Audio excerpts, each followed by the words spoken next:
Hey everyone, it's Luke here at 3DLM Designs.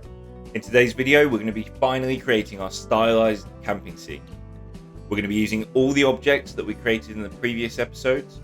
So if you haven't seen those yet, I recommend you go back, follow through them, create your objects, and then we can come back here and create the scene together. We're also going to be looking at adding in lights and a camera, and then even looking at the render settings in Blender so you can create a nice crisp image of your scene. So stick around for that. Okay, without further ado, let's get started.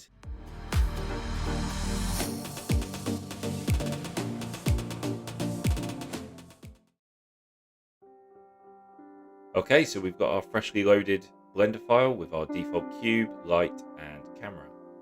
Now before we get started, I've got my keys that I'm pressing here down in the bottom right hand corner. So keep an eye down there to follow along. And yeah, let's get started. We first of all want to clear this, so we can click holding shift on all the items and press X and then click delete. Now we want to add a plane for our base, so let's press shift A, go into mesh and select plane. Now we're going to scale it, so we want to go 4 times, so just press 4 and left click to confirm. Now let's tab into edit mode, and we want to extrude this to just give it some thickness, and we'll press E. It automatically snaps to the Z, which is good, that's what we want, and I'm going to type in 0.5, which is my personal preference. Feel free to go with anything different, but you'll see. Now next we want to add a bevel, so we can activate edge selection with 2, and again holding shift we can click all the corners that we want the bevel to go onto, just to round off these edges. Now bevel is down here. Just a quick tip, if you're new to Blender and you're not sure what these are just by looking at them, you can drag this menu across and it will provide you with all the names down here, which is good. Very useful. So we're using a bevel, so we're going to click on the bevel and we get our draggable sphere here, and we'll just drag that up and then it will start to give us a bevel. Now I want to scroll on the mouse wheel. I'm just going to go for 5 segments and then release to confirm. It's looking good. Now, while we're in edit mode, we just need to recalculate the normals. So I'm going to press A to select all, and then just press Shift N, and that'll recalculate them for us. Now let's exit edit mode, and now we want to add bevels to all the other edges to give it that stylized, rounded off feel that we're going for. So we can, with it highlighted, we can go into the modifier tab, add modifier, and bevel is under the generate section. Now I can see from here that the scale is a little bit off, so I'm just going to, again with it highlighted, press Ctrl A and apply a scale. And there you go, you can see that it's made a difference to the bevel size, which is what we want. So I'm going to keep this amount of 0.1 as it is. It's just my personal preference. Again, feel free to experiment, and we will then just change the segments to 5 just to make sure it is rounded off, and then we can right click and shade smooth. There we are, there's our dirt base. Now we want to add on top grass, because who wants to camp in a dirty, muddy field? We want some grass. So let's use the same base and duplicate it with Shift D, and then we can press Z to move it up. I'm just going to leave it hovering up here because I'm going to show you another quick tip. Now we want this to sit exactly on the top face of our dirt face. And what we can do is use the snap tool, which is up here. So we can activate it by clicking the magnet, and then we want to select what to snap to. So we can open this drop down and press face. There's other options, I'm sure we'll get to them in future videos, but for now we just want face.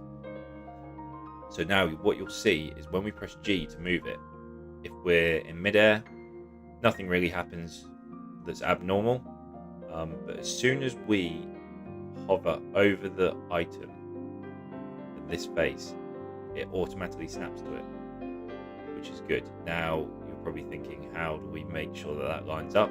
And the easiest way to do that is just to press Z, which will snap it to the Z axis from where we were, and we knew that it was lined up, so that's good. And then we can just left click to confirm. Now we could leave this as it is, but normally there's a lot more dirt than there is grass, so I'm going to reduce the thickness just by pressing S and Z, and what we'll do is press 0.75, press enter, and I think that's looking good. Now before we move on, I think it'd be beneficial to add some colour, so let's click on the bottom base, enter viewport shading up here, and let's add a material. So we can go down, click on the material tab, and then we can add a new material.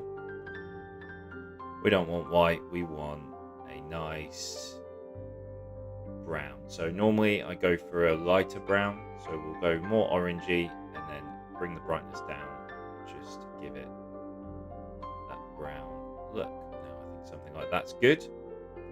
And then we can do the same for the grass. We're already in material tab, so just press new, open the color wheel, and we'll go for a green.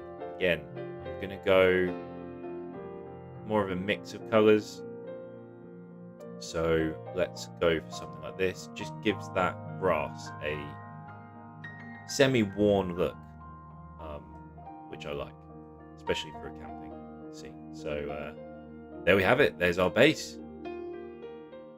Let's move on.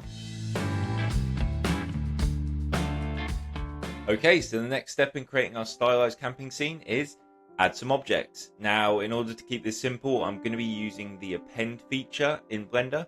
If you're not familiar with this feature, then basically what it is a way of bringing in existing Blender files that have been created elsewhere as separate files, and you can just bring them in. It brings in all the collections, all the meshes, the planes, the cubes, everything you've done in that file, and brings it in its own collection. And then it will allow us to position it and put it into the positions that we want. Now, as I mentioned at the beginning of this video, we're going to be using the tree, campfire, tent, backpack, and all the props from the previous videos. If you haven't gone through and watched those and made your own versions of those objects, then I highly recommend you go back, watch them, follow through, get your models, and then come back to this video and pick up where we left off and create your scene. Okay, so to get started, we're going to go to File, and you'll see the paperclip icon here, and we want to press Append. We want to make sure that we put all of our objects, all of our Blender files that we want to append into this file. We want to make sure that we put them in a folder it's easy to find and appropriately named. So I've called mine the Append library. And as you can see, we've got all the objects and files from the previous videos. We're going to start with the tent, so we're going to click into that, and you'll see that there's loads of other folders. It's got the collection where we've got all of the items and meshes that we've got in this file, and then there's the other folders. We've got material, any images, and there's a lot here. All we need to worry about is this collection folder, so we'll click into there, and this collection is what we want. So we'll highlight that and press Append, and just like that, you can see we now have a tent in our scene. It is a little bit big, but we'll just bring it up, and we'll make sure that it's positioned okay on here, and then we will scale it down a little bit, not too much, just want to make sure it sits nicely in this scene, and we'll position it very roughly in this back corner. Something like that looks good. Now that is basically the way to bring in these items. Now we are a little bit high here, so let's just bring that down until I'm happy. And there we are. So that's the way to bring them in. And I'll probably skip through this next part. I'm just going to be bringing all the other objects in, positioning them, and putting the scene together. So I'll see you in a minute.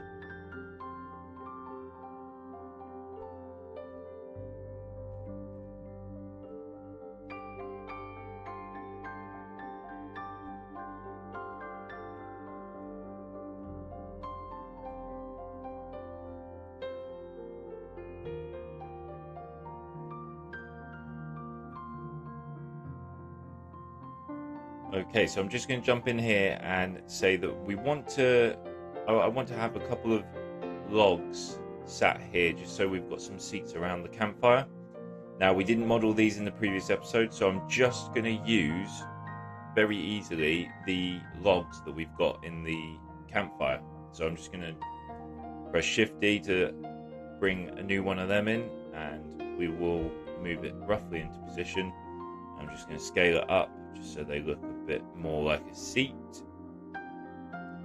and we will just get these in position. Okay.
And there we have it. We've got our scene looking pretty good, in my opinion.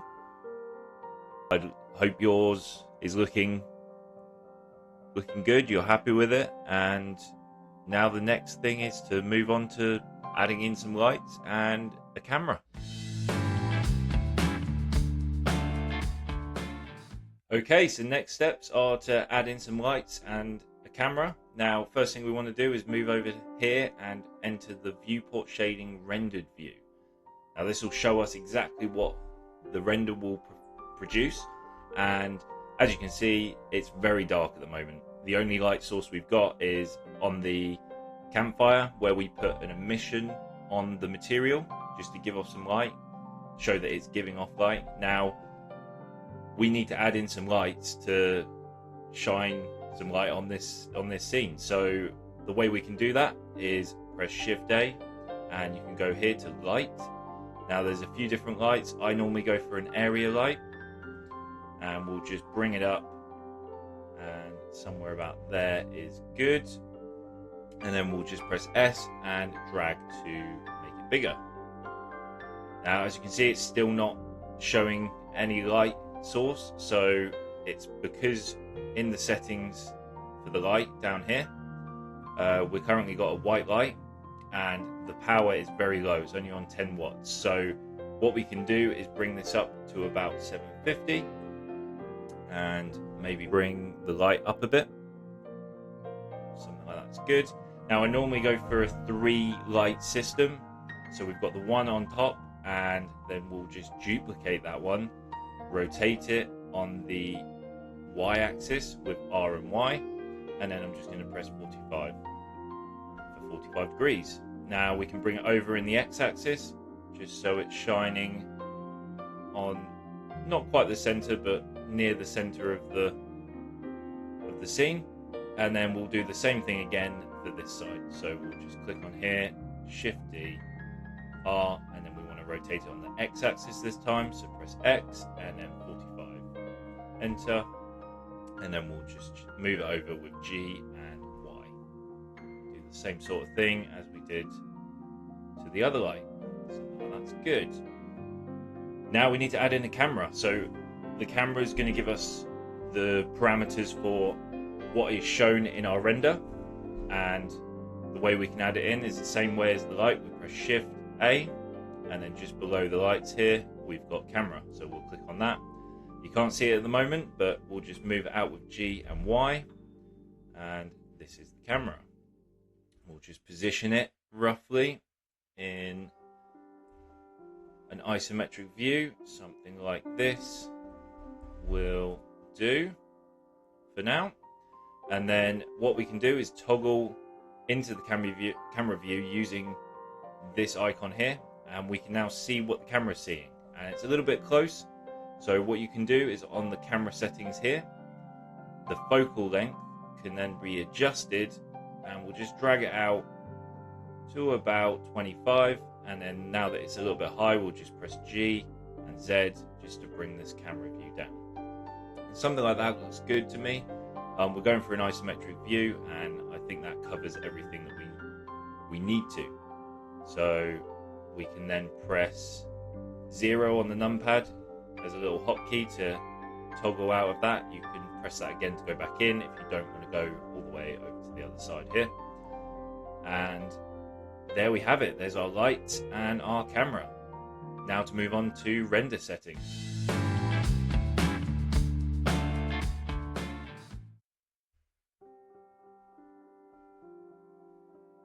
Okay, so the final part is render settings, and the first thing we want to do is move up to this tab here, which is the render tab. Has all the settings. Now there's two different types of render engines, and currently it's set to Eevee. Now personally I prefer to use cycles, so what we'll do is just click on the drop down and move it into cycles.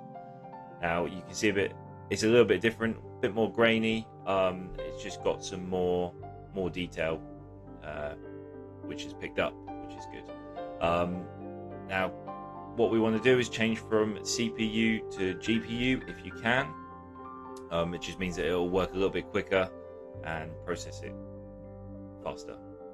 So now we want to move down, and we've got two different sample rates here. Now samples are basically how many images it's taking per render, and what we want to do is reduce this for the viewport. So what we're seeing here, it's doing 1024 samples. Now we can reduce that because we don't really need it to be high quality in this view, so we'll just reduce that to something like 100, just to help out the system to function while we're making these changes. Now you've then got the actual render samples, and it's currently set to 4096. Now it's probably a bit high. I normally go for something like maybe 1500, so we'll change that, and that will only take place when we set the render off to generate. Now we've then got denoise ticked on. We want to keep that there. Again, we don't need it in the viewport view, so that's all fine to leave as it is. Now we can move down here and set on the color management, it's usually ticked off, and we can drop that down. We then want to change the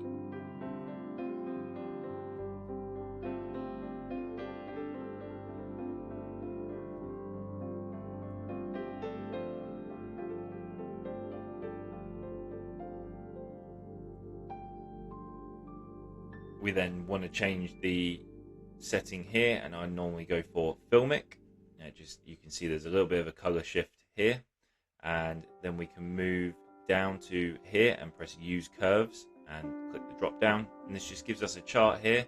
So we can now mess around with some of the colors. I normally just put one in here. We can click on this graph to input a point.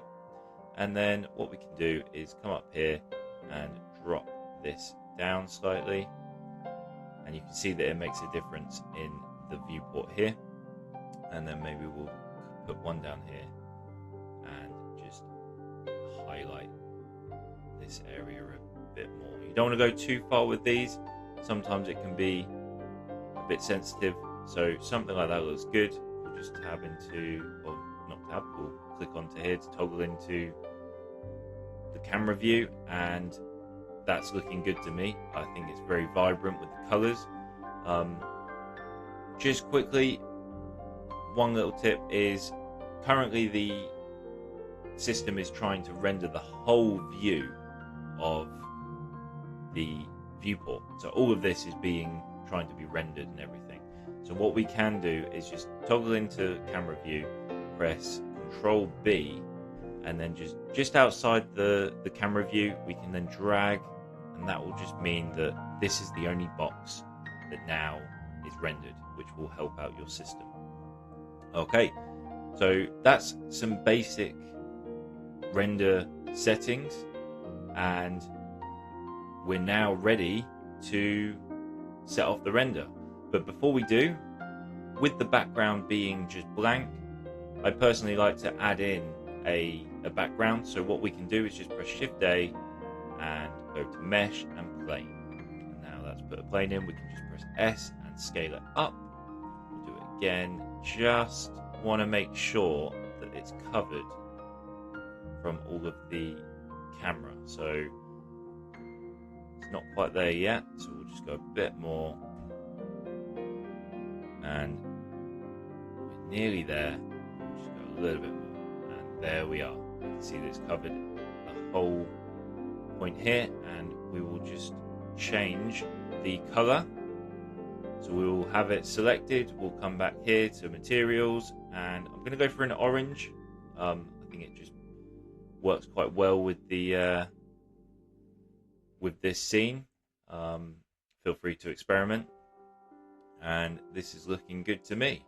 So now that we've got that done, we can now press go on the render. So in order to do that, we can now come up here to render, and we can then press render image.